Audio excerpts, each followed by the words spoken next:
ধন্যবাদ। আমরা আলোচনা শুরু করছি। আমি এই মুহূর্তে মাইক দেব অরূপ রাখির কাছে।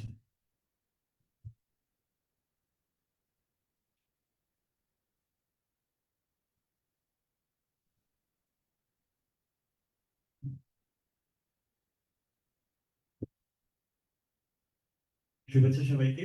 ধন্যবাদ জনভাষ্যকে এই উদ্যোগটা নেওয়ার জন্য। মূলত এটা শুরু হয় অনেকটা একটা সফরে।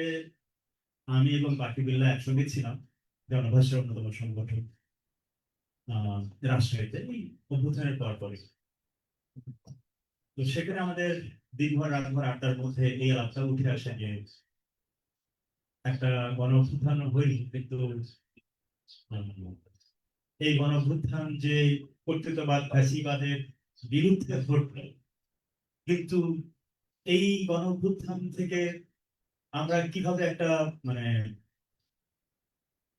যেটা রেটরিক বা বাগালঙ্কার হিসেবে আছে অনেকটাই, যে বৈষম্যহীন সমাজ ইত্যাদি ইত্যাদি, ফ্যাসিবাদ থেকে মুক্তি ইত্যাদি ইত্যাদি, তো সেটা আসলে এটা কোন রকম রাজনৈতিক শক্তি করতে পারে আসলে, এটা শর্তগুলা কি, এটা সামাজিক রাজনৈতিক অর্থনৈতিক সাংস্কৃতিক শর্তগুলা কি, একটা দেশে বা একটা একটা রাষ্ট্র কর্তৃত্ববাদী হয়ে উঠবে না, সেটা কি নিশ্চিত করে? কেবলমাত্র কি সংবিধানের ক্লজ, নাকি আরো অন্যান্য রকম ঘটনা, কিংবা অন্য ঘটনাই আসলে সংবিধানের ক্লজকে কার্যকর রাখতে সক্ষম হয়? এরকম আরো অনেক কথাবার্তা উঠছিল, এবং একই সঙ্গে আমাদের আলাপটা উঠছিল যে এই অবস্থায় বাংলাদেশের একটা গণতান্ত্রিক রূপান্তরের সংগ্রামের ধারাবাহিকতার অংশ হিসেবে ঠিক কোন রকম রাজনৈতিক শক্তির উত্থান বাংলাদেশের এই গণতন্ত্রের অভিযাত্রাকে আসলে আহ তার সঠিক লক্ষ্যে, জনগণের কাঙ্ক্ষিত লক্ষ্যে নিয়ে যাওয়ার অনিবার্য সংগ্রামটা জারি রাখতে পারে। তখনই প্রশ্ন আসে যে তাহলে এই শক্তিটা কারা হতে পারে, এবং সেই শক্তিটা অবশ্যই একটা বিজনেস অ্যাজ ইউজুয়াল, যারা এই স্বাভাবিকতার জুলুমশাহী পার্ট, তারা নিশ্চয়ই সেই সংগ্রামটা করবে না, তাহলে কারা করতে পারে? এখান থেকে আলাপটা শুরু হয়। আমরা ভাবি যে আজকের দিনে আমরা একটা আলাপ অর্গানাইজ করতে পারি বলতে। তো সেখান থেকে শুরু, এবং আজকে আমরা সেখানে বসছি এখানে। তো আপনাদের সবাইকে ধন্যবাদ, আপনারা আসছেন। জনভাষ্য যেটা ভাবছে, যেটা আজকে শুনলাম যে তারা একটা সিরিজ করবেন, এটা দুর্দান্ত একটা ব্যাপার। শুনে খুব ভালো লাগলো যে বাংলাদেশে একটা বামপন্থী নতুন রাজনীতি কিংবা নতুন বামপন্থী রাজনীতি আলাপের একটা আহ বড় একটা পর্ব হয়তো শুরু হলো এটার মধ্যে থেকে। তো সেইটা একটা বাড়তি একটা উৎসাহের ব্যাপার আমার নিজের জন্য, যে এটা একটা আজকে শুনলাম এসে। এখন আহ আমি যে আলাপটা করব, এটা একটু আপনাদের ধৈর্য লাগবে।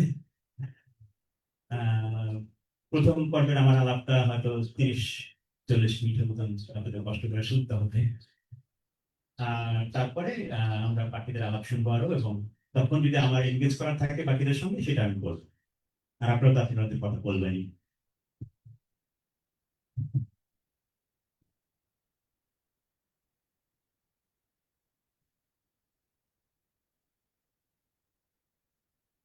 ভালো কথা, আমি প্রবন্ধ করি না, ফলে আপনাদের ঘুম আসবে না আশা করি প্রবন্ধ পড়ার কারণে। আমি প্রবন্ধ করি না, আমি লিখি না, আমি পড়ি, বলি, গান করি, এই ধরনের ব্যাপার। মানে আমার থিওরি করাটা মূলত লেখার মাধ্যমে ঘটে না।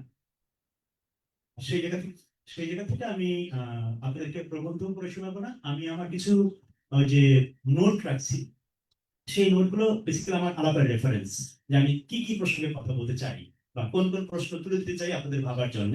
সেটা কয়েকটা নোট আমি রাখছি, সেটা দেখে দেখে আমি কয়েকটা কথা বলবো। আহ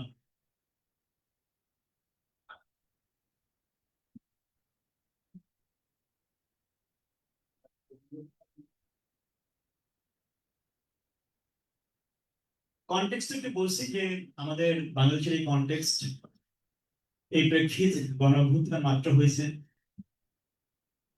এবং একই সঙ্গে আমরা বাংলাদেশের এই কনটেক্সট পর্যন্ত আসার, এই প্রেক্ষিত পর্যন্ত আসার ইতিহাস আমরা সবাই কম বেশি জানি, ও নিয়ে আমি আর বলতেছি না। কিন্তু একই সঙ্গে এটা আমরা লক্ষ্য করতে পারি যে একটা এই যে একটা আহ কর্তৃত্ববাদী এবং আমাদের অনেকের ভাষায় মুক্তভাবে ব্যবহার করছি ফ্যাসিবাদ, কোয়ালিফিকেশন ছাড়া। তো এরকম একটা অবস্থায় বাংলাদেশ যে আসলো, তার স্থানীয় এবং বৈশ্বিক সম্পর্ক সূত্রটা কি, সেটা খুব গুরুত্বপূর্ণভাবে দেখা দরকার। আমি মনে করি যে বাংলাদেশ ঠিক কোন রকম বৈশ্বিক অর্থনৈতিক, রাজনৈতিক এবং ভৌগোলিক রাজনীতির মধ্যে আহ বিরাজ করে, ফাংশন করে, সেটা একটু মাথায় রাখি আমরা। এবং আমরা এটাও মাথায় রাখি যে বাংলাদেশে আমরা বিশেষ করে যখন বামপন্থী রাজনীতি নিয়ে কথা বলতে চাই, তখন বামপন্থী রাজনীতি এক ধরনের ইতিহাস পরিক্রমা আমাদের লাগে। আমি সেই ইতিহাস পরিক্রমায় যাব না, ওটা আপনারা কম বেশি নিজেরা জানেন। আমি আমার সেখান থেকে বরং আমার বক্তব্য বলবো, পয়েন্ট বলবো, চিন্তার সূত্রটা বলবো, আপনারা মিলাই নেবেন। তাহলে আমি লম্বা ওই ইতিহাস পরিক্রমায় যাচ্ছি। এবং শুধু বামপন্থী, বাংলাদেশের বামপন্থী রাজনীতি ইতিহাস ইতিহাস জানলেই চলে না, আমাদের অনেকটা জানতে হবে যে বৈশ্বিক বামপন্থী রাজনীতির ইতিহাস। এবং সেটার সঙ্গে আরো জানতে হবে যে আমাদের বিশেষ করে দ্বিতীয় বিশ্বযুদ্ধ পরবর্তী দুনিয়ার বিভিন্ন অংশে, আফ্রিকা, এশিয়া, লাতিন আমেরিকা, এই অঞ্চলগুলোতে বামপন্থী রাজনীতির বিকাশের ধরনটা কি, প্রশ্নগুলো কি, ইত্যাদি ইত্যাদি। আমার আলাপের একটু চ্যালেঞ্জের জায়গা আছে, শেয়ার্ড চ্যালেঞ্জ। আমরা যে চ্যালেঞ্জটা সবাই মিলে এখানে ফেস করবো সেটা হচ্ছে যে আমরা সবাই একই রকম ওরিয়েন্টেশনে নাই। ধরা যাক বামপন্থী রাজনীতি ইতিহাস সম্পর্কে আমাদের সবার একই রকম বোঝাপড়া নাই। বামপন্থী তত্ত্বে বা থিওরিতে যেসব টার্ম, কনসেপ্ট, শব্দ, ধারণা, সংজ্ঞা ব্যবহার করা হয়, সেগুলো সম্পর্কে আমাদের সবার শেয়ার বোঝাপড়া নাই। এবং আমি বিশেষ করে যেসব মানে থিওরিটিক্যাল বা তাত্ত্বিক, গ্লোবাল মানে বৈশ্বিক তাত্ত্বিক আহ, বিকাশের ধারা এনগেজ করে যেসব কনসেপ্ট এবং ধারণা এবং তত্ত্ব সম্পর্কিত করে আলাপ করবো, সেটার ব্যাপারেও আমাদের শেয়ার বোঝাপড়া নাই। আজকে আমরা এখানে হাজির আছি, এইগুলো হচ্ছে কিছুটা চ্যালেঞ্জের মধ্যে ফেলবে। এবং খুবই কঠিন যে সবার জন্য সহজ করে বলা, এটা আমাকে ক্ষমা করেন। হ্যাঁ, সবার জন্য একইভাবে সহজ আলাপ এটা দুনিয়াতে করা সম্ভব না, আমার কাছ থেকে আশা করেন না। কিন্তু যদি চিন্তার খোরাক আমরা কিছু পাই, চিন্তার খোরাক নিয়ে আমরা ফিরতে পারি এবং একটা কনভারসেশন শুরু হয়, একটা সংলাপ শুরু হয়, কিছুটা নতুন চিন্তার মধ্যে আমরা ঢুকতে পারি, তাহলেই লাভ। কিন্তু আমরা সবাই একই তালে বুঝে, একই মানে মাত্রায় বুঝে শেয়ার বোঝাপড়ায় পৌঁছাবো, এটা আশা করাটা আজকের আলাপ থেকে ঠিক হবে না। আজকের আলাপে আমরা যে বামপন্থী বলতেছি, তো বাম কি? আমি আজকের আলাপের জন্য বামের একটা সাধারণ ছোট সামান্য সংজ্ঞা নির্ধারণ করে নিয়ে আলাপটা শুরু করছি আজকের আলাপের জন্য।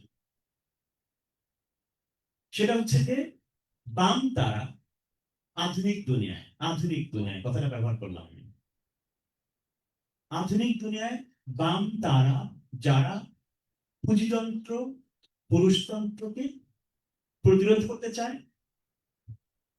এবং এর থেকে মুক্ত করতে চায় নিজের সমাজ এবং দেশ এবং দুনিয়াকে। এই সাধারণ ন্যূনতম সামান্য সংজ্ঞাটা ধরে আমরা বাংলা আলাপ করবো, ফলে কোনো ব্র্যাকেটে যাচ্ছি না, মার্কসিস্ট, লেনিনিস্ট, মাওয়িস্ট, গঞ্জালো, সর্বহারা, এরকম কোনো ব্র্যাকেটে আমরা যাচ্ছি না। খুব সাধারণ সামান্য একটা সংজ্ঞার মধ্যে আমরা আলাপটা রাখবো, যেন আমাদের আরো অনেক বেশি ভাবতে সাহায্য করে জিনিসটা। ব্র্যাকেটে না রাখি আমরা আমাদের আলাপটা, চিন্তাটা। বললাম যে পুঁজিতন্ত্র, পুরুষতন্ত্র বিরোধিতা করে, এর থেকে মুক্তি চায় এবং সাম্যে সমাজ, দেশ এবং দুনিয়া চায়। এই হচ্ছে আজকের আলাপের জন্য বামপন্থা, বামপন্থী, বাম রাজনীতির সংজ্ঞা। আমি সবার শেষে গিয়ে যেটা বলবো সেটা আগে শুরু করে বলে দিই একবার। সেটা হচ্ছে আমার থিসিস, আমার তত্ত্ব হচ্ছে বাংলাদেশের বর্তমান বাস্তবতায়, বিশ্ব ঐতিহাসিক বর্তমান বাস্তবতায় একটা লম্বা জার্গন শোনার জন্য রেডি হয়। ঔপনিবেশিক, বর্ণবাদী, পুঁজিতান্ত্রিক, পুরুষতান্ত্রিক, বিষমলিঙ্গীয়, সক্ষমতাবাদী স্বাভাবিকতার যে চিন্তা ফ্রেমওয়ার্ক, চিন্তা কাঠামো ভিত্তিক যে রাজনীতি শুরু হয়, পুরনো ধাঁচের বাম চিন্তা, সেটা কোনো ভবিষ্যৎ বাংলাদেশে নাই। আমি আবার ফ্রেমিংটা বলি, এরপরে আমি সেটাকে ডিটেলে আনবো। ঔপনিবেশিক, বর্ণবাদী, পুঁজিতান্ত্রিক, পুরুষতান্ত্রিক, বিষমলিঙ্গীয়, স্বাভাবিকতার, সক্ষমতাবাদী, যে আধুনিকতাবাদী যে চিন্তা কাঠামো, জগৎ ব্যাখ্যার কাঠামো, সমাজ ব্যাখ্যার কাঠামো, তা থেকে তৈরি হওয়া যে বামপন্থী রাজনীতি, তার কোনো ভবিষ্যৎ বাংলাদেশে আর নাই। ফলে এই চিন্তা কাঠামো থেকে বের হওয়ার যদি কোনো বামপন্থী রাজনীতি থেকে থাকে, সম্ভব হয়, তত্ত্বগত ভাবে সম্ভব হয় এবং ব্যবহারিক অর্থে, তো সেটার সম্ভাবনা বাংলাদেশে আছে। এর বাইরে আর নাই। এবারে যা আছে তা আপনারা দেখতে পাচ্ছেন, এইগুলোর কোনো ভবিষ্যৎ নাই। আমি এইগুলোর ঐতিহাসিক তাৎপর্য খারিজ করতেছি না, কিন্তু নতুন রাজনীতি যেটা সমাজ রাষ্ট্রকে বদলে দিতে সক্ষম হইতে পারে। একটু আগে আমাদের এক বন্ধু বলছিল একটু রাইট ওয়ার্ড বলি, কি পাওয়ার পলিটিক্স করতে পারে, পাওয়ার কন্টেন্ট করতে পারে, পাওয়ার ডিল করতে পারে। সেরকম একটা রাজনীতি যদি করতে হয় বামপন্থী তত্ত্বের ভিত্তিতে, তাহলে এই ফ্রেমওয়ার্ক থেকে মুক্ত হয়ে কোনো বামপন্থী রাজনীতি শুরু হয়, সেইটার ভবিষ্যৎ বাংলাদেশে আছে, এর বাইরে নাই। এটা হচ্ছে আমার সার কথা। এবং শুধু তাই না, এরকম একটা ফ্রেমওয়ার্ক থেকে বন্দী হয়ে, এরকম একটা ফ্রেমওয়ার্কে বন্দী হয়ে যেটা এখন আছে, ঔপনিবেশিক, বর্ণবাদী, পুঁজিতান্ত্রিক, পুরুষতান্ত্রিক আধুনিকতার যে ফ্রেমওয়ার্ক থেকে বাম চিন্তা করা হয়, সেই ফ্রেমওয়ার্ক থেকে বাম চিন্তা করে কোন সংগ্রামী শক্তি জীবন দিয়ে দিতে পারে, কিন্তু ফ্যাসিবাদ কিন্তু সংগ্রাম করতে পারবে না, কর্তৃত্ববাদ ব্যক্তি সংগ্রাম করতে পারবে না। তারা নিজেরা কর্তৃত্ববাদী হয়ে উঠতে পারে বা কর্তৃত্ববাদের লেজু দিতে পারে, কিন্তু নিজেরা কখনো মুক্তির সংগ্রামের আহ বড় শক্তি হয়ে উঠতে তারা পারবে না।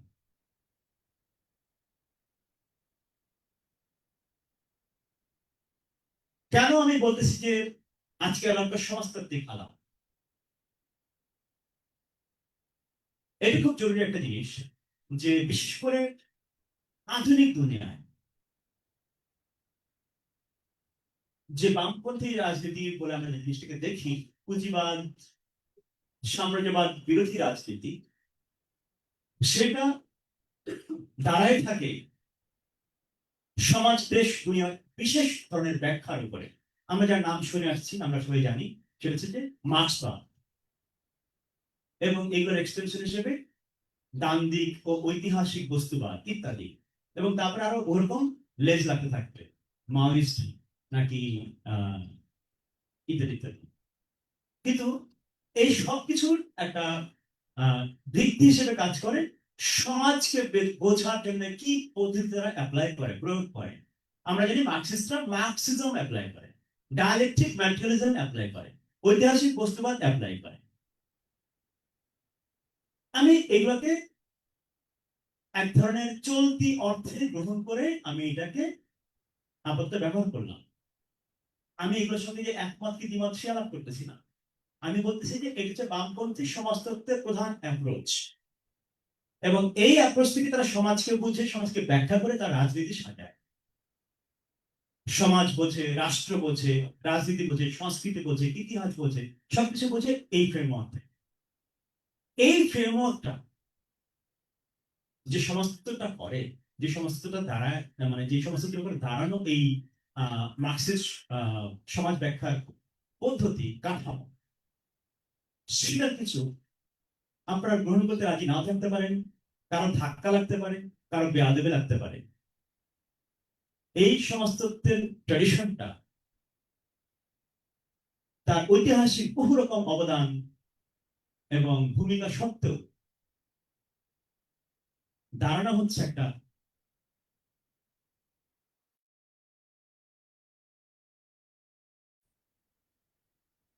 ইউরোপীয় সমাজতত্ত্ব, ইউরোপীয় সমাজবিদ্যা, যে সমাজবিদ্যার বিকাশটা ঘটছে মূলত কলোনিয়াল টাইমে, যখন ঔপনিবেশিক টাইমে সময়ে, এবং বিশেষ করে ইউরোপে যখন ইউরোপের বিপ্লব গুলা হচ্ছিল। উদাহরণস্বরূপ 1848 সালের বিপ্লব। 1848 সালের বিপ্লব মানে হচ্ছে মার্কসিজম শুরু হচ্ছে। মার্কস, ডুর্খেইম, ম্যাক্স ওয়েবার, এরকম অনেক যারা সোশ্যোলজি বা সমাজবিদ্যার ক্যানন, যারা সমাজবিদ্যার এক একজন হচ্ছে পিলার, এদের বিকাশটা ঘটছে, এদের আবির্ভাবটা ঘটছে মূলত এই বিপ্লবের সময় এবং তার পরবর্তীকালে। এবং এই সময়ে বিকশিত যে সমাজবিদ্যা, সমাজবিজ্ঞান, সেইটা পরবর্তীকালে মার্কসিস্ট রাজনীতি বলতে পারেন যে এক ধরনের মানে প্যারাসিটামল হয়ে উঠছে, সমাজ ব্যাখ্যার প্যারাসিটামল। এবং এইটা দীর্ঘকাল পর্যন্ত এইটার ঐতিহাসিক ভূমিকা থাকলেও এইটার ঐতিহাসিক সীমাবদ্ধতাটা কি সেটা দীর্ঘকাল আলাপে আসে নাই। আলাপে আসছে কখন সেটা আমি বলছি।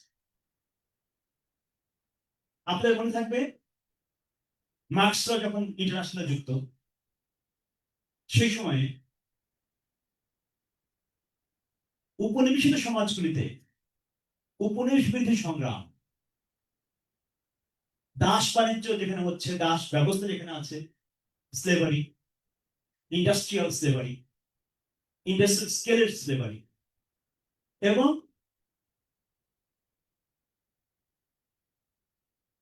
একটা রেশিয়াল লাইনে, একটা বর্ণবাদী লাইনে একটা বিশেষ ধরনের অর্থনৈতিক, সামাজিক, রাজনৈতিক ব্যবস্থা গড়ে উঠতেছে, তার বিরুদ্ধে সংগ্রাম করতেছে কালো বাদামি মানুষরা। একদিকে অ্যান্টি কলোনিয়াল স্ট্রাগল, আরেকদিকে হচ্ছে এই ধরনের একটা রেশিয়াল সিস্টেমের বিরুদ্ধে সংগ্রাম। এই সংগ্রামগুলোকে বুঝবো কিভাবে, এই সংগ্রামগুলোকে আমরা অ্যাড্রেস করবো কিভাবে, এই সংগ্রামগুলোর সঙ্গে আমাদের সম্পর্কটা কি হবে, এই নিয়ে ইন্টারন্যাশনালে গভীর আলাপ হয়। মার্কসের এই বিষয়ে অনেক কথাবার্তা আছে, খোদ মার্কসের নিজের আলাপ আছে এগুলো নিয়ে। আমি সেখানে কোটেশনে যাচ্ছি না, আমি একটা ছোট্ট হিস্ট্রি টানছি। কিন্তু সেই আলাপের মধ্যে যেটা বড় ঘাটতি থেকে গেছিল সেটা হচ্ছে যে, অপরাধ নিয়ে না কিন্তু, মানে আমি কিন্তু খুব বড় মানুষের নামে এগুলো কথা বলতেছি, হ্যাঁ, সেটা হচ্ছে যে এই যে একটা ইন্ডাস্ট্রিয়াল স্কেলে স্লেভারি, দাস বাণিজ্য ভিত্তিক, দাস ব্যবস্থা ভিত্তিক যে একটা ঔপনিবেশিক সম্পর্কের মধ্যে পুঁজিবাদের বিকাশ ঘটতেছে, এইখানে ফ্যাক্টরটা কি আসলে? বর্ণবাদ নাকি সাধারণ উপনিবেশ এবং পুঁজিবাদের সম্পর্ক? বর্ণবাদের ভূমিকাটা কি এখানে? রেসিজম, রেশিয়ালাইজেশন, রেশিয়াল লাইনে ডিফারেন্স, সেটার ভূমিকাটা কি? এই আলাপটা দীর্ঘকাল মার্কসিস্ট সমাজ ব্যাখ্যায় অনুপস্থিত ছিল।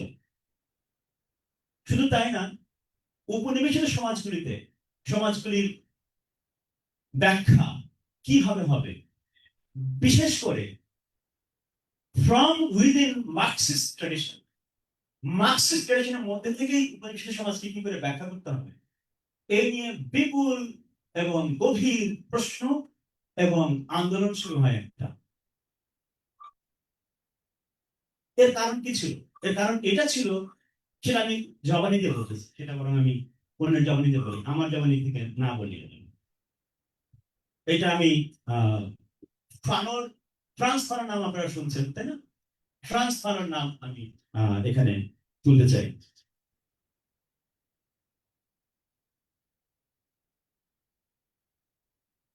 ফানো তখন বললেন, Marxist analysis should always be slightly stressed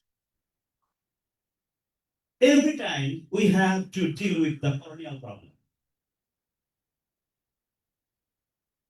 উপনিবেশ সমস্যা যখন আমরা বুঝতে চেষ্টা করব, ব্যাখ্যা করতে চাইব, এবং উপনিবেশিত সমাজগুলিকে যখন আমরা ব্যাখ্যা করতে চাইব, তখন মার্কসিজমকে স্ট্রেচ করতে হবে। স্ট্রেচের কি অর্থ? খালি টেনে লম্বা করা? ফানো টেনে লম্বা করার অর্থে ব্যবহার করেন নাই। ফানো বরং মার্কসিজমের এই জগৎকালের শিক্ষার বাইরে আর কিরকম এক্সটেনশন হওয়া দরকার in terms of methodology, in terms of methodology, সেইটা আলাপ করেছেন ফানো। ফানোর এই শিক্ষাটা আসলো কোথায়? ফানোর এই শিক্ষা আসছে তার গুরু এই মেসেজারের কাছে। এই মেসেজার কি বলছিলেন এবার আপনাদের কি শুনাই।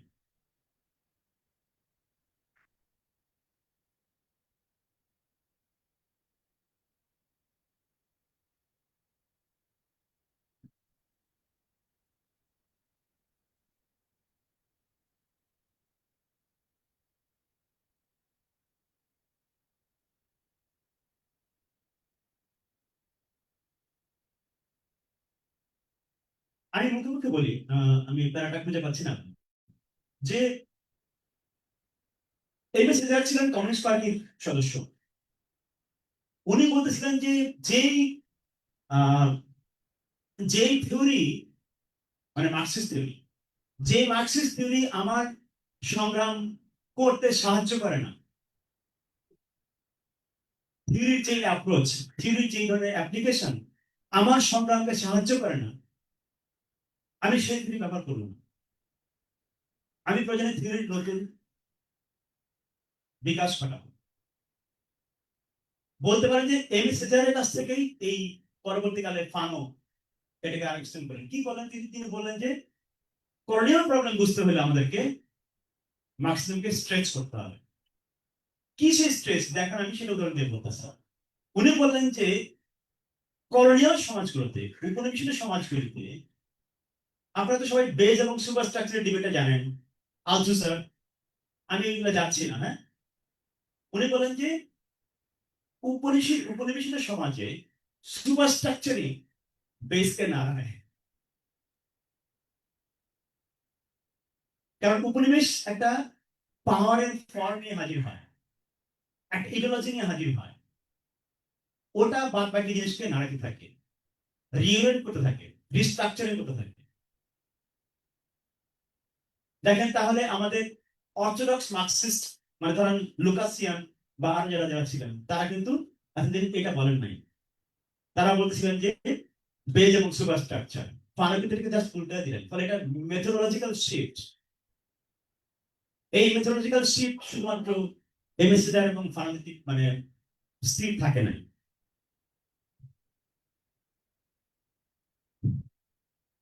এটা আমি পরে আসতেছি, এটা আবার একটু পরে আসবে। এর আগে একটু বলে নিই যে এটা ধরেন যে অ্যান্টি কলোনিয়াল স্ট্রাগলে মার্কসিস্ট থিওরি নিয়ে এবং সমাজতন্ত্র করা নিয়ে নতুন রকম চ্যালেঞ্জের মধ্যে যখন যাচ্ছেন সংগ্রামীরা, তখন মার্কসিজম ব্যাপারে কিরকম প্রশ্ন এবং কিরকম ডিল হাজির হচ্ছে, কিরকম ডিলিং হাজির হচ্ছে, কিরকম অ্যাপ্রোচ হাজির হচ্ছে। অন্যদিকে আমরা ইউরোপে যদি দেখি, পশ্চিমে যদি দেখি, তাহলে পশ্চিমে তখনো পর্যন্ত একটা এক ধরনের মার্কসিজম চর্চা হচ্ছে, যে মার্কসিজমটাকে আমরা বলতে পারি ইউরো মার্কসিজম। মূলত পশ্চিম পশ্চিমে পশ্চিমে বিকশিত পুঁজিবাদ, আধুনিকতা, রাষ্ট্র ইত্যাদি ইত্যাদি, এবং তার যে কালচারাল ফরমেশন, রূপ বিকাশ ইত্যাদি, সেইটাকে বোঝা কেন্দ্রিক একটা Marxist tradition up to critical theory, Frankfurt school. এইগুলো জিনিসটা এইভাবে চলছে। তখনও পর্যন্ত কলোনি কোশ্চেন এবং রেসের কোশ্চেন এত গভীরভাবে আসতেছে না যতটা আসতেছে তার পরবর্তী বা তার পাশাপাশি সময়ে উপনিবেশিত সমাজ পেতে। ফলে আমি মার্ক করতে বলবো আপনাদেরকে যে এই যে একটা বড় হিস্ট্রিক্যাল সিগনিফিক্যান্ট, ঐতিহাসিকভাবে তাৎপর্যপূর্ণ একটা বড় আহ রকম ভেদ হাজির হচ্ছে, নন ইউরোপিয়ান মার্কসিস্ট ট্রেডিশন, যেটা মূলত বলতেছে প্রান্তিক। ইউরোপ তো সেন্টার, ইউরোসেন্ট্রিক একটা ওয়ার্ল্ড ভিউতে আমরা বাস করতাম এতকাল। এই সেন্টারের বাইরে, কথিত সেন্টারের বাইরে উপনিবেশিত সমাজগুলো থেকে নতুন একটা মার্কসিস্ট চিন্তার আন্দোলন শুরু হচ্ছে। এবং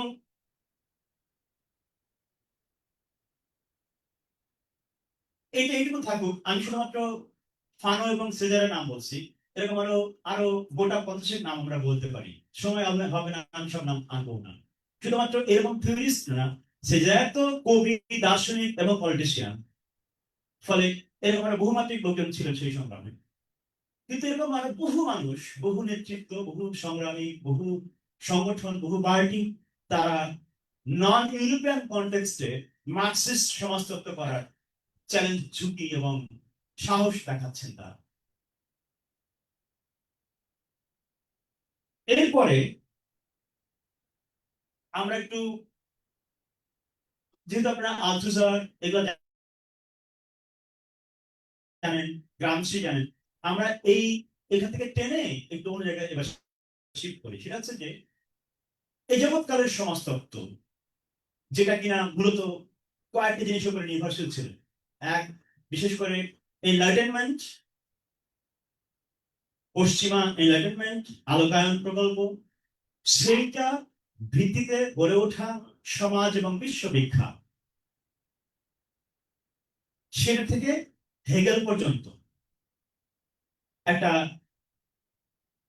একটা হেগেলিয়ান, যেটাকে বলে টেলিওলজি অফ হিস্ট্রি, সমাজ বিভিন্ন স্টেজে বিকশিত হচ্ছে। আদিম সমাজ, এই সমাজ, সেই সমাজ, ইতিহাসের প্রাক, ইতিহাস, ইতিহাসের শুরু, ইতিহাসের মধ্য, ইতিহাসের শেষ, এই যে হেগেলিয়ান একটা টাইমের এবং হিস্ট্রির একটা কনস্ট্রাক্ট, এইটা পর্যন্ত ইউরোপের সমাজ বিজ্ঞান মূলত চিন্তা করতে সক্ষম ছিল। এবং সত্যি কথা এইটা, আমাকে মারেন আর কাটেন, মার্কস এই হেগেলিয়ান এই টেলিওলজি দ্বারা অনেক বেশি প্রভাবিত। তার ইউটোপিয়া পর্যন্ত, কমিউনিস্ট পার্টির ইস্টারের ইউটোপিয়া পর্যন্ত এই টেলিওলজি দ্বারা প্রভাবিত। আসতেছি সেখানে। তো এই যে সমাজবিজ্ঞানের কথা বলছি, তাহলে সমাজবিজ্ঞান কি ডিল করতো? কান্ট, রুশো থেকে শুরু করে হেগেল পর্যন্ত। হেগেল যদি সমাজবিজ্ঞানের লোক ওই অর্থে বলা হয় না, তারপর আমি হেগেলকে টানতেছি এই কারণে যে হেগেলের ব্যাপক প্রভাব মার্কসে।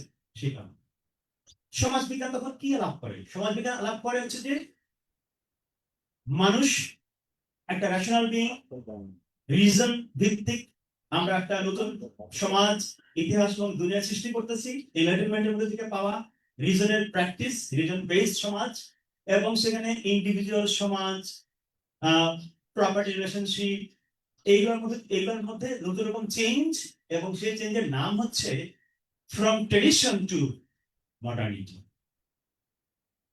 ট্রেডিশন টু মডার্নিটি, আমরা এরকম একটা টুয়ার্ডস জার্নি করতেছি, ট্রেডিশন থেকে আমরা মডার্নিটিতে যাচ্ছি। এটা নাম হচ্ছে মডার্নাইজেশন থিওরি। কি সেগুলো লক্ষণ? লক্ষণ হচ্ছে যে পুঁজিবাদ, লক্ষণ হচ্ছে যে সামন্তবাদ থেকে পুঁজিবাদের ট্রান্সফরমেশন, এটা হলো ট্রানজিশন থিওরি। এইসব হচ্ছে লক্ষণ। এইসব লক্ষণ ধরে আমরা আধুনিক সমাজকে চিনতে শুরু করলাম। আধুনিক সমাজ কি? যেটা পুঁজিবাদে ঢুকতেছে, যেটা আলো, যেটা এর নানা রকম, এমনকি ধরা যাক যে রিজনের চর্চা, quote unquote science, quote unquote একটা secularisation of society, culture, religion সম্পর্কে ধারণা, ইত্যাদি ইত্যাদি, প্রাইভেট পাবলিক, পাবলিক স্ফিয়ার, এরকম নানান জিনিসপত্র দিয়ে, নানান জিনিসপত্র, এবং নারী পুরুষ সম্পর্ক, লিঙ্গ ব্যবস্থা, এইগুলো হচ্ছে সমাজের মধ্যে কিভাবে হাজির হচ্ছে, ট্রান্সফরমেশন হচ্ছে। এই হচ্ছে সমাজ বিজ্ঞানের বিষয় আসে মোটা থাকে, এবং মানে সম্পূর্ণ লিস্ট না, ছোট তালিকা বললাম আমি। এই যে পুরো সমাজ বিজ্ঞানটা, এই সমাজ বিজ্ঞানের মধ্যে আছে কি, এই যে একটা লিনিয়ার আইডিয়া অফ হিস্ট্রি। ইতিহাস এককালে ছিল না, তারপরে শুরু হইলো। ধরেন হেগেলকে ব্যবহার করেন এখানে চিন্তার জন্য, কল্পনার জন্য, যারা পরিচিত নন তাদের জন্য বলতেছে। যেমন হচ্ছে যে ইতিহাসের শুরু কোথায়,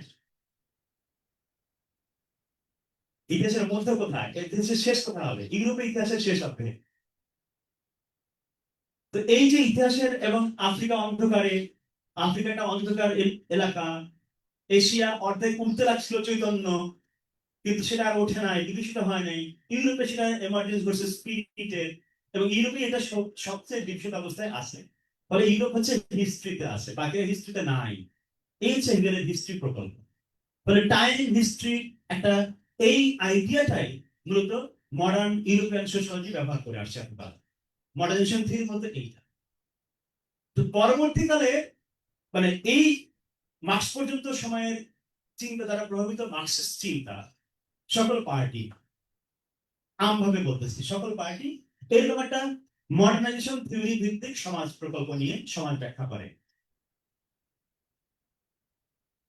এবং ট্র্যাডিশন বনাম মডার্নিটি, প্রোগ্রেস, প্রোগ্রেসের একটা আইডিয়া, লিনিয়ার প্রোগ্রেসের আইডিয়া, এইগুলা ভিত্তিক সমাজ বোঝে এবং সমাজের প্রকল্পটাকে এইটা ভিত্তি করে আগায় সে তার সংগ্রামটাকে ওইভাবে নির্ধারণ করে।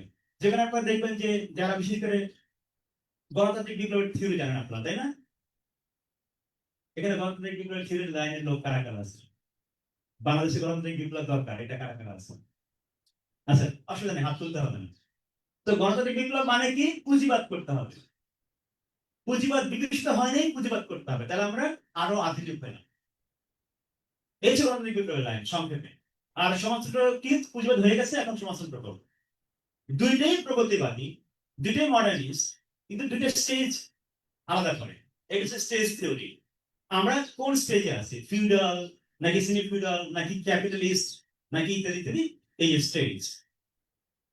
এখন সমস্যাটা বাড়লো হচ্ছে দ্বিতীয় বিশ্বযুদ্ধ পরবর্তী দুনিয়ায় পুঁজিবাদ যেভাবে নতুন করে বিন্যস্ত হইল, সেই বিন্যাসের প্রক্রিয়ায় এই যে সমাজ বিজ্ঞানের অবধারিত সত্যগুলা, মডার্নাইজেশন সম্পর্কিত সত্য, হিস্ট্রির লিনিয়ারিটি সম্পর্কিত সত্য, প্রোগ্রেসের আইডিয়া বিষয়ক সত্য, সেকুলারাইজেশনের মানে আইডিয়া সম্পর্কিত সত্য, এই সত্যগুলা চ্যালেঞ্জের মুখে পড়ল। কাদের কাছ থেকে? গালিদাতা থেকে, পোস্ট কলোনিয়াল থিওরিদের কাছ থেকে। তারা দেখাচ্ছেন যে এই যে ইউরোপিয়ান মডার্ন সোশিওলজি যেভাবে ইতিহাসের গতিমুখ নির্ধারণ করে দেয়, সমাজ গতিমুখ নির্ধারণ করে দেয় এবং ধরে নেয় যে দুনিয়া একভাবে এইরকম ভাবে মডার্নাইজড হবে, সেকুলারাইজড হবে, প্রগতির মধ্যে দিয়ে যেতে থাকবে, বাস্তবে ইতিহাসে এটা ফাংশন করতেছে, বাস্তবে এটা ফাংশন করতেছে না। এবং শুধু তাই না, এই আইডিয়া এবং এই মেথড অফ অ্যানালিসিস, সমাজ ব্যাখ্যার এই পদ্ধতি অনেক ক্ষেত্রেই অনেক কিছু জন্ম দেয়, ইনক্লুডিং অথরিটেরিয়ানিজম, কর্তৃত্ববাদ। এটা শুনে আপনাদের কারো কারো অবাক লাগতে পারে, এটা কেন সম্ভব? আধুনিক একটা আইডিয়া কিভাবে কর্তৃত্ববাদে জন্ম দিবে? কিন্তু এটা দিচ্ছে, দেয়। আমি ইন্টারেস্টিং একটা জিনিস পাইলাম, ডয়েসেলের একটা ছোট্ট একটা ফিচার পেলাম আমি পরশুদিন পাইলাম, যে আফ্রিকায় অ্যান্টিকলোনিয়াল এবং মার্কসিস্ট ট্রেডিশনের ইম্প্যাক্টটা কি রয়ে গেছে। একটা ইম্প্যাক্ট হচ্ছে কর্তৃত্ববাদ। আপনারা ভাইবেন, আমি বলছি না যে এটা সঠিক উত্তর, এটা গ্রহণ করতে হবে। এটা কি করে সম্ভব হয় যে একটা বিপ্লবী চিন্তা, বিপ্লবী তত্ত্ব অ্যাপারেন্টলি সেটার চর্চা একটা সময় গিয়ে একটা সমাজে অথরিটেরিজমের জন্য মাঠ প্রস্তুত করে দিতে পারে? এটা হওয়া সম্ভব হয় কিভাবে? পারে, কারণ এই যে তার ফ্রেমওয়ার্ক, মডার্নাইজেশনের ফ্রেমওয়ার্ক, প্রোগ্রেসের আইডিয়া, এটা ওই জায়গাটা নিয়ে আসতে পারে। আপনারা ওই কৌতুকগুলো জানেন যে রাশিয়া এবং চীনের মডেল, কে জানেন এই কৌতুকটা? সমাজতন্ত্র হয়ে পুঁজিবাদে পৌঁছানো। এটা সমাজতন্ত্রেই আছে, আমরা এইগুলো সমাজতন্ত্রের থিওরির মধ্যেই আছে। যাবো না, আমি আমার কথাটা শেষ করব। তো এটা একটা মানে হিস্ট্রিতে এটা একটা পুরোনো অ্যাজাম্পশন গুলাকে প্রশ্নের মধ্যে ফেলছে। আমার বক্তব্য হচ্ছে এইটা। এবং বিশেষ করে পোস্ট কলোনিয়াল থিওরিস্টরা এই প্রশ্ন তুলে যে এই যে আমরা এতকাল ভেবে আসছি যে হিস্ট্রির এই লিনিয়ারিটি, এই সরল রৈখিক প্রগতির আইডিয়া, এই মডার্নাইজেশন, এইটিকে ফাংশন করে কিনা, ক্যাপিটালিজমের গ্লোবাল এই ধরনটা কি বলে সেটি আদৌ হচ্ছে না। তো তাহলে তাহলে পুঁজিবাদ, আধুনিকতা, পুঁজিবাদ সবাইকে সমান করে ফেলবে, সবাইকে ভেঙে চড়ে একাকার করে ফেলবে, ব্যাপারটা ঠিক এই আত্মস্মরণে কিভাবে ঘটতেছে না? এটি যে ঘটতেছে না তার উদাহরণ বাংলাদেশ নিজেই। আমি এখন সেই আলাপে যাব।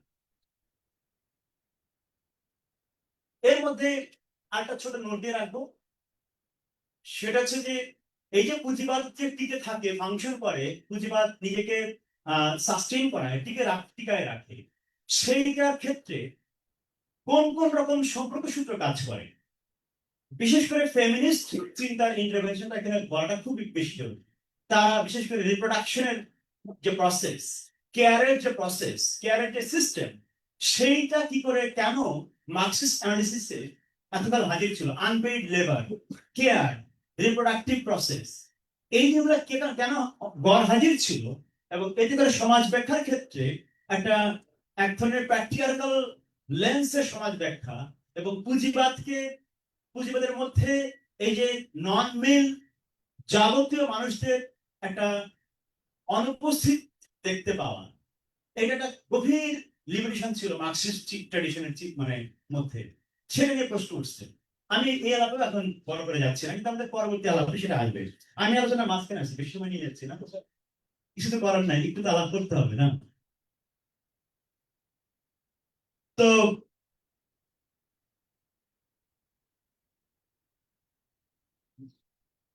তাহলে আমি ওখানে আসবো যে বাংলাদেশের মতন সমাজে তাহলে পুঁজিবাদ কি এবং আমাদের সংগ্রামের লাইনটা কি হবে, আমি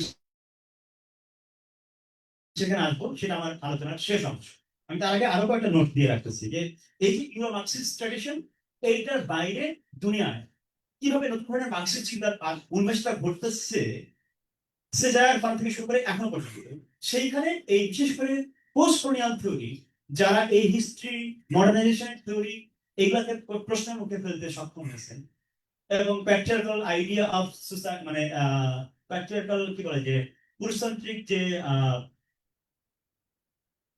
অ্যানালিটিক্স, পুঁজিবাদ ব্যাখ্যার ক্ষেত্রে সেইগুলোর সমস্যা তারা চিহ্নিত করছেন, এবং এইগুলোর ফলে একটা নতুন ধরনের বলতে পারেন যে চিন্তা কাঠামো, মার্কসিস্ট চিন্তাকে বিকশিত করার জন্য মানুষ চর্চা শুরু করলেন। সেইটার ক্ষেত্রে পোস্টকলোনিয়াল থিওরি বিরাট ভূমিকা আছে, এটা সেটা আমি বলতেছি।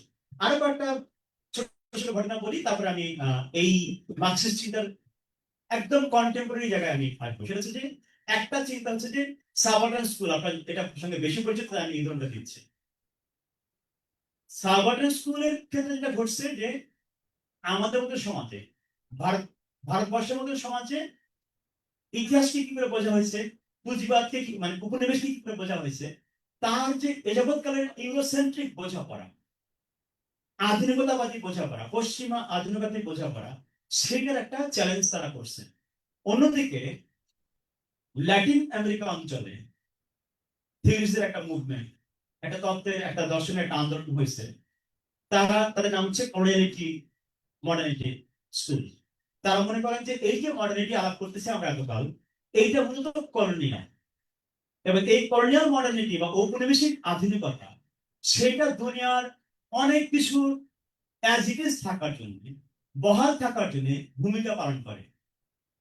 ধরা যাক coloniality of gender, coloniality of global power, coloniality of knowledge, মানে জ্ঞানের ঔপনিবেশিকতা, লিঙ্গ ব্যবস্থার ঔপনিবেশিকতা, আর অনেক কিছু সম্পর্কিত ঔপনিবেশিকতা, সেইটা এই বর্তমান বিশ্বের যে পুঁজিবাদী ব্যবস্থা আমরা দেখি, উপনিবেশ থেকে শুরু হওয়া এখনকার পুঁজিবাদ পর্যন্ত, এটা বহাল থাকার পেছনে এই তার যে ভিত্তি ঔপনিবেশিকতা, বর্ণবাদী ঔপনিবেশিকতা, সেইটা ভিত্তি হিসেবে কাজ করে।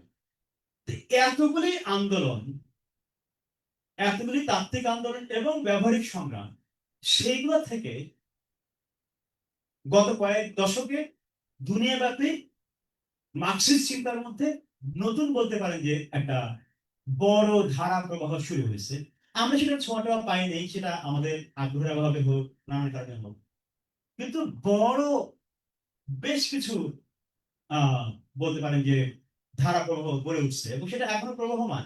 আমি একটা বইয়ের নাম বলতে পারি, যারা আমি এই বইটা আমার বন্ধুদেরকে বাম বন্ধুদেরকে অনেক সময় পড়তে বলছি, তারা অত আগ্রহ দেখান না। এই বইটার নাম হচ্ছে ব্ল্যাক মার্কসিজম। তো এটা লেখক হচ্ছেন সেড্রিক রবিনসন। উনি ওনার এটার মানে বইটার সাব হেডলাইন হচ্ছে যে the making of black radical tradition. মূলত কালো মানুষের জগতে মার্কসিস্ট আন্দোলনটা কিভাবে বিকশিত হলো, মার্কসিস্ট তত্ত্বটা কি করে বিকশিত হলো, যেখানে ইউরোপিয়ান ইউরোসেন্ট্রিক পশ্চিমা কেন্দ্রিক মার্কসিস্ট সমাজ ব্যাখ্যার বাইরে সেটা কি করে গড়ে উঠলো, তার একটা লম্বা চওড়া তাৎপর্যপূর্ণ ইতিহাস রবিনসন লিখছেন। এই একটা বড় মুভমেন্ট যেটা ব্ল্যাকদের মধ্যে মার্কসিস্ট চিন্তার বড় আন্দোলনটা করছে। এর বাইরে আরো বহু অঞ্চলে বহুভাবে মার্কসিস্ট আন্দোলন করছে চিন্তার এবং সংগ্রামে, নানা চিন্তাও সংগ্রাম এবং ব্যবহারিক আরো অন্যান্য সংগ্রাম, পার্টি ইত্যাদি ইত্যাদি। এই সবকিছুর ফলাফল হিসেবে এখন আমরা নতুন একটা সময় আছে, যে সময়টা বলতে পারেন যে মার্কসিস্ট এখন তার পুরনো, তার যে ঐতিহাসিকতা, এটা আপনারা আমাকে এখানেও বেয়াদব ভাবতে পারেন যে মার্কসিজমের শুরুটা হচ্ছে ইউরোপের পুঁজিবাদ বিকাশের, ইউরোপীয় জাতীয়তাবাদ বিকাশের, ইউরোপীয় আধুনিকতার বিকাশের একটা ঐতিহাসিক মোমেন্টে। ডি কেলির ভাষায় from the very um of European revolution, 1848 সময়ের রেভলিউশন, সেটার ভিত্তিতে, সেটার মধ্য দিয়ে কমিউনিস্ট পার্টির ইশতেহারের সমাজ সাম্যবাদের কল্পনা গড়ে উঠছিল। এখন এই যে মার্ক্সবাদী চিন্তার নিজস্ব ঐতিহাসিকতা এবং তার যে সিচুয়েটেডনেস, সেটা দেশকালের, মার্ক্সিজম নিজে যে দেশকালের একটা প্রোডাকশন, একটা কনস্ট্রাকশন, যেখানে একই সঙ্গে মানুষ তার মুক্তির সংগ্রামে যেটা ব্যবহারও করে, এই প্রাথমিক ঐতিহাসিক সত্যটা আমরা ভুলে যাই বলে আমরা ভয়াবহ রকম অর্থোডক্সির মধ্যে ঢুকে যাই। আমরা খেয়াল করি না যে মার্ক্সিজম একটা নিজে ঐতিহাসিক ঘটনা মাত্র, এবং এটা বিকাশ ঘটতেছে, এবং এটা বিকাশমান একটা একটা চিন্তা পদ্ধতি, ব্যাখ্যা পদ্ধতি, এবং সেটার ভিত্তিতে নতুন নতুন ভাবে সমাজকে তার তার এই তত্ত্বের এবং এই চিন্তা কাঠামোর বিকাশটা সংগ্রামের প্রয়োজনে মানুষ করে যাচ্ছে। আমরাও করছি, আমাদের এই অঞ্চলেও সেরকম মানুষরা অনেকেই কাজ করতে চেষ্টা করছেন বা করছেন অনেকে। এই সহজ স্বাভাবিক এবং জরুরি সত্যটা আমরা ভুলে থাকি বলে আমরা আমাদের কনটেক্সট বিচার করতেও ভুল করি। যেহেতু মার্ক্সিজমের একটা অর্থোডক্স পুরনো যান্ত্রিক একটা চিন্তা কাঠামোকে আমরা সদস্যতা ধরে নিই, আমরা দুনিয়াকে ওইটার মাপে মাপা শুরু করি, ফলে আমরা প্রতিনিয়ত আমাদের সমাজ ব্যাখ্যায় ভুল করি। আমি এবার আমার অন্য আলোচনায় আসতেছি, সেটা হচ্ছে যে ইনফ্যাক্ট আমি এখানে একটা টোটকা দিয়ে রাখি যে একজন গার্সেলি, উনি একজন আফ্রিকান মার্ক্সিস্ট থিওরিস্ট, উনি বলতেছেন যে, এবং ডিকলনিয়াল থিওরিস্ট, উনি বলছেন যে আমাদের এই মার্ক্সদের সময়ের পরে আমরা যে 21st সেঞ্চুরিতে আছি, এই সেঞ্চুরি মার্ক্সিজমটা হইতে হবে ডেমোক্রেটিক মার্ক্সিজম। ওনার ভাষা বলতেছেন ডেমোক্রেটিক মার্ক্সিজম কিরকম জিনিস? ডেমোক্রেটিক মার্ক্সিজম হচ্ছে এরকম জিনিস যেটা হচ্ছে যে এই যে কনটেক্সচুয়াল মার্ক্সিস্ট প্র্যাকটিসের বিকাশ, কনটেক্সচুয়াল মার্ক্সিস্ট চিন্তার বিকাশ, এইটাকে বুঝতে সক্ষম একটা মার্ক্সিস্ট আইডিয়া, এটাকে বুঝতে সক্ষম, গ্রহণ করতে সক্ষম, ফ্রেমওয়ার্ক করতে নিতে সক্ষম একটা মার্ক্সিস্ট পলিটিক্স, সেটা হচ্ছে ডেমোক্রেটিক মার্ক্সিজমের আইডিয়া। তো এই পর্যন্ত দুনিয়া এখন চিন্তা আছে। আমি একটা ছোট্ট সামারি দিলাম বাংলাদেশের ক্যাপিটালিজম কেমন, এটা দিয়ে আমার আলাপ শেষ হবে। 7 মিনিট লাগবে না। পুঁজিবাদ চিরকাল একরকম জিনিস না। আমার কাছ থেকে থামাথাম কয়েকটা বড় কথা শুনেন এবং বিশ্বাস করেন না, নিজেরা পড়াশোনা করেন। পুঁজিবাদ চিরকাল এক জিনিস না। পুঁজিবাদ সম্পর্কে কিছু প্রাথমিক স্বতঃসিদ্ধ প্রায় হয়ে যাওয়া ধারণা আপনারা আজকে যারা করেননি প্রশ্ন করেন। যেমন পুঁজিবাদ কি শুধুমাত্র ইউনিভার্সালাইজ করে? একটু থিওরি হয়ে যাবে, হ্যাঁ। পুঁজিবাদ কি সবকিছুকে সমান করে ফেলায়, ইউনিভার্সালাইজ করে, নাকি সে পার্টিকুলারের জন্ম দেয়? মানে পুঁজিবাদ কি খালি সবাইকে শ্রমিকে পরিণত করে, নাকি শ্রমিকতার বাইরেও আরো বহু মানুষকে রেখে দেয়? পুঁজিবাদ কি সবকিছুকে তার ডোমেইনের মধ্যে নিয়ে আসে, নাকি তার ডোমেইনের অন্য কোনো অঞ্চল থাকে যেই অঞ্চলের মধ্যে এই যে পুঁজি এবং শ্রমের সম্পর্ক, সেটার সেটার আরো ভিন্ন কোনো রূপ আমরা দেখতে পাই। এই হচ্ছে যে ইউনিভার্সাল এবং পার্টিকুলার আলাপ। সবকিছুকে সামান্যে পরিণত করে নাকি কোনো বিশেষ বিশেষ অবস্থা এবং পরিস্থিতিও তৈরি করে, এইটা প্রশ্নটা একটা খুব জরুরি প্রশ্ন, বিশেষ করে যদি আমরা পোস্ট কলোনিয়াল সমাজগুলোতে পুঁজিবাদ বুঝতে চাই। আমরা অনেক সময় ধরে নিই যে এক প্রাইমারি অ্যাকুমুলেশন একটা পর্যায়ে গিয়ে শেষ হয়। আমি কিন্তু একদম বেসিক আলাপ করতেছি ক্যাপিটালিজম সম্পর্কে। আমাদের অনেকের ধারণা যে প্রাথমিক সঞ্চয়ন পর্বটা একটা সময় গিয়ে পুঁজিবাদে শেষ হয়। এটা শেষ হয় না। এটা আমার কথা না, এটা আমি যার কথা বলতেছি আমি তাকে বাংলাদেশে পরিচয় করাই দিচ্ছি। আগেও আমরা লোকবাহিত থেকে, আজকে আবার পরিচয় করাই দিই। এই বইটা আমি আমার যারা আগ্রহী মানুষজন আছে তাদেরকে বলবো পড়তে। কল্যাণ চ্যানেল উনি লেখক। বইটার নাম হচ্ছে rethinking capitalism development, primitive accumulation, governmentality and post colonial capitalism. এই বইটা আমরা বাংলাদেশে ইন্ট্রোডিউস করছি কারণ হচ্ছে যে এই বইটা পোস্ট কলোনিয়াল ক্যাপিটালিজমের একটা ব্যাখ্যা দেয়, যে ব্যাখ্যাটা বিশেষ করে আমাদের মতন দেশ, ধরা যাক বাংলাদেশ, ভারত, থাইল্যান্ড, এরকম আর অনেক দেশ পোস্ট কলোনিয়াল ক্যাপিটালিজমের দেশগুলো, সেগুলোর ক্যাপিটালিজমটা জিনিসটা কি এইটা বুঝতে আমাদের প্রয়োজনীয় একটা মেথড সাপ্লাই। কি সেটা? সেটা হচ্ছে যে আমাদের মতো দেশে পুঁজিবাদটা একটা এক হচ্ছে যে এটা প্রাইমারি অ্যাকুমুলেশন স্টেজ, কখনো শেষ হয় না পুঁজিবাদের, ফলে এখানে সেটা চলবে। একই সঙ্গে এখানে সে পার্টিকুলার তৈরি করে। কি সেই পার্টিকুলার? এখানে লেবারের বাইরে আরো বহু মানুষ, এই মানুষগুলাকে সে কন্টেইন করে। এই মানুষগুলো তার লেবারে পরিণত করা তার উদ্দেশ্য নয়, বরং এটাকে সে কন্টেইন করে। এই কন্টেইন করে কি দিয়ে? আমি খুব জাম্প করে যাচ্ছি। এই কন্টেইনমেন্টের উপায় কি? ডেভেলপমেন্ট। ডেভেলপমেন্টের এই যে ব্যাখ্যা, মানে ডেভেলপমেন্ট বলতে আমরা যেটা উন্নয়ন বলি না, এটা ডেভেলপমেন্ট কি জিনিস? কল্যাণ শর্মা বলছেন যে ডেভেলপমেন্ট হচ্ছে যে এই যে ক্যাপিটাল, আমাদের মধ্যে সমাজে ক্যাপিটালিজমটা ঘটতেছে, তার ফলে যে ক্রাইসিস গুলো হারিয়ে হয়, যে অ্যানোমালি তৈরি হয়, যে ডিস্টারবেন্স তৈরি হয় ক্যাপিটালিজমের জন্য, সেটা কন্টেইন করার উপায় হিসেবে ডেভেলপমেন্টের ডিসকোর্স এবং ডেভেলপমেন্ট অ্যাজ এ গভর্নমেন্টালিটি আমাদের মধ্যে সমাজে ফাংশন করে। এবং এইটা এখানকার পুঁজিবাদের একটা প্রয়োজনীয় পদ্ধতি, উপায়, উপকরণ। এটা ছাড়া এখানকার পুঁজিবাদ ফাংশন করতো না। এবং এই যে লেবারে পরিণত হচ্ছে না, বাকি মানুষরা কারা? বাকি মানুষদের একটা নাম দিয়েছেন উনি। এই মানুষদের অংশটাকে, ডোমেইনটা কি সেটা? একটা তো ক্যাপিটালের ভেতরে ঢুকে যাওয়া অংশ, লেবার ইত্যাদি।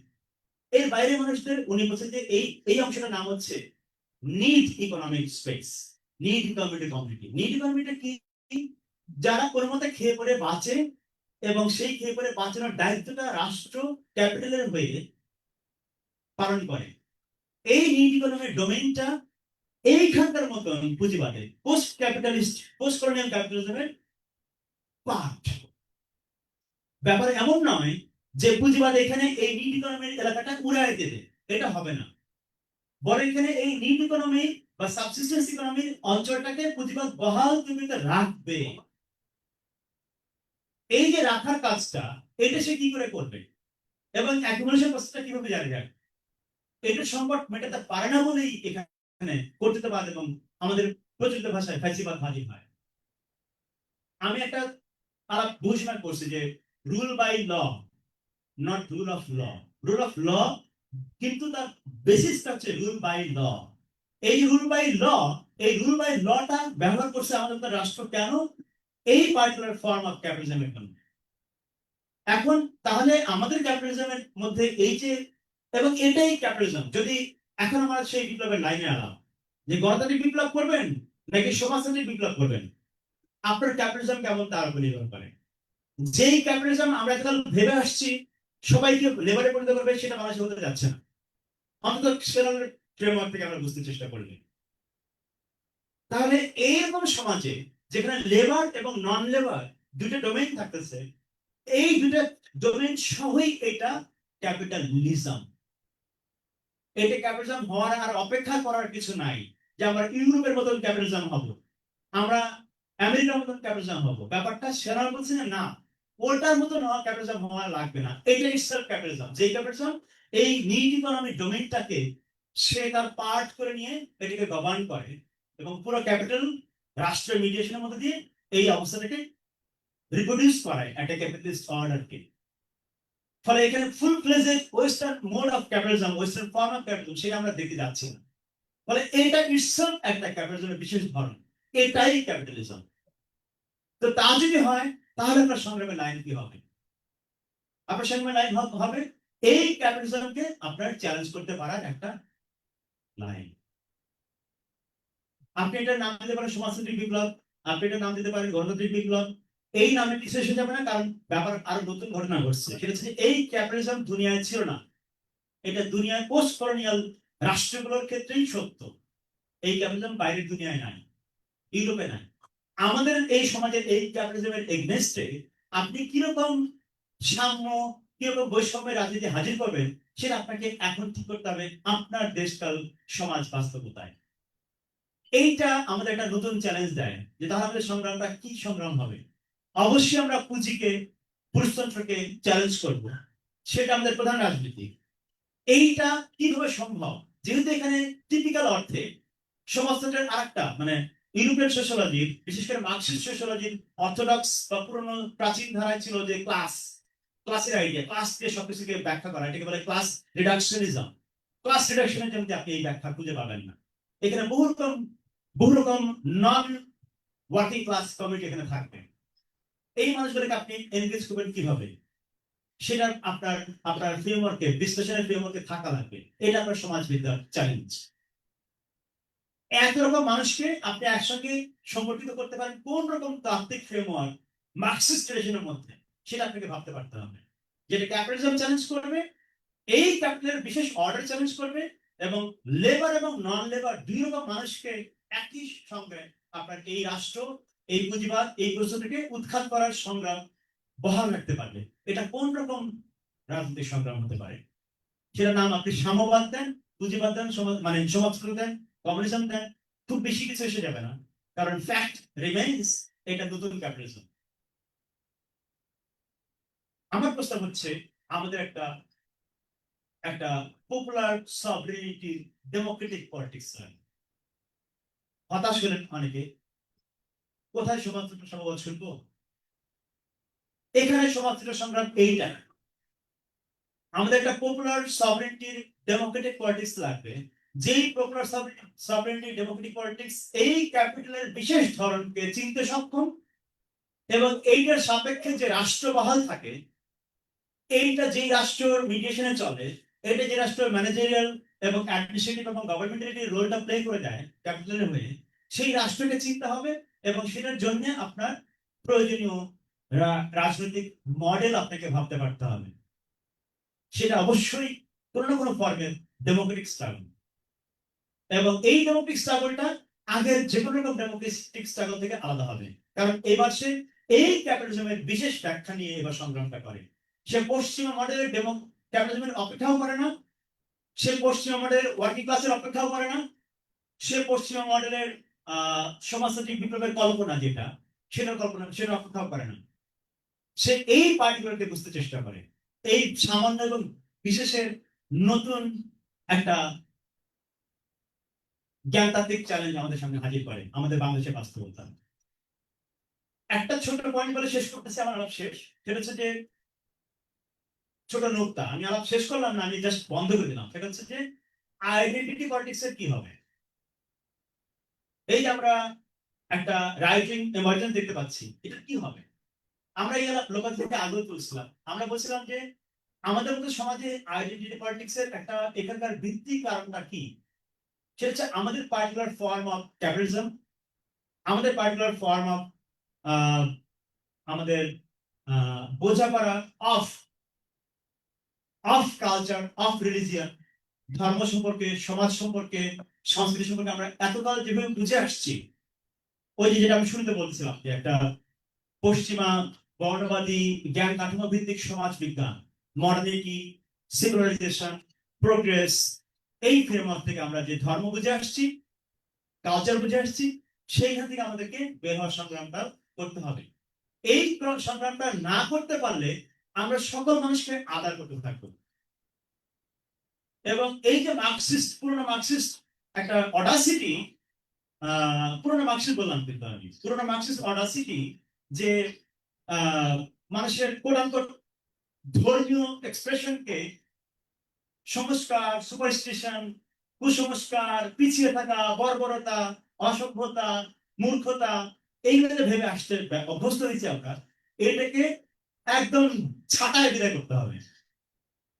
আমাদের বুঝতে শিখতে হবে যে আমরা কোন বিশেষ ঐতিহাসিক, সামাজিক এবং জ্ঞানতাত্ত্বিক প্রক্রিয়ায় রিলিজিয়ান কালচারকে এতকাল বুঝে আসছি, এবং আমরা কারা, আমাদের আমাদের কোন প্রিভিলেজ থেকে আমরা এই ডিভিশনটা করে আসছি এতকাল, যার ফলে আমরা সমাজকে সেকুলার ফান্ডিং এই বাইরের মধ্যে ঠেলে দিতে সক্ষম হয়েছে। এবং আমরা কারা, যারা আমরা এই পুঁজি প্রচন্ডের এই প্রক্রিয়া, এই ব্যবস্থা, এই ডিফারেন্স করার পলিটিক্সটাকে বুঝতে না পেরে রিয়াকশন করে আসছি। আমি বলছি আমরা যারা রাইট উইং পলিটিক্স করি এবং আমরা যারা লেফট উইং পলিটিক্স করি, দুটো পক্ষই একটা রিয়াকশন দিচ্ছি। Reaction to what?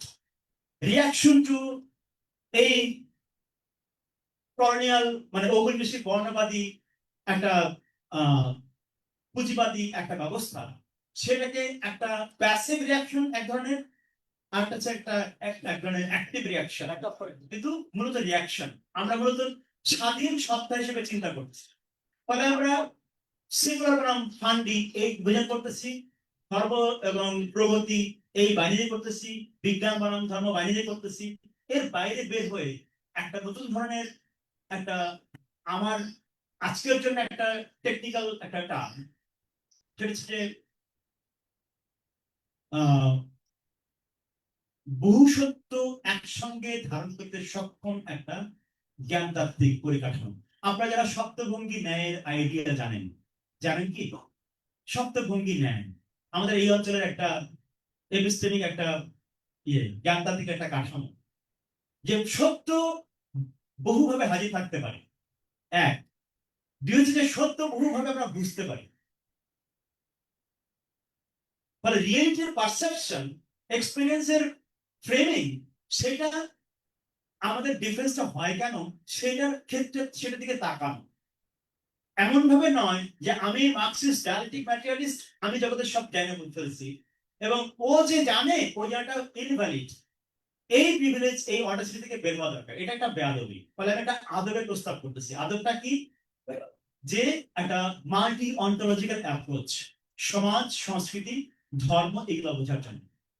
বহু রকম অন্টোলজির মধ্যে মানুষ বাস করে, সেই অন্টোলজি গুলাকে একসঙ্গে ধারণ করার একটা তাত্ত্বিক কাঠামো আমাদের দরকার।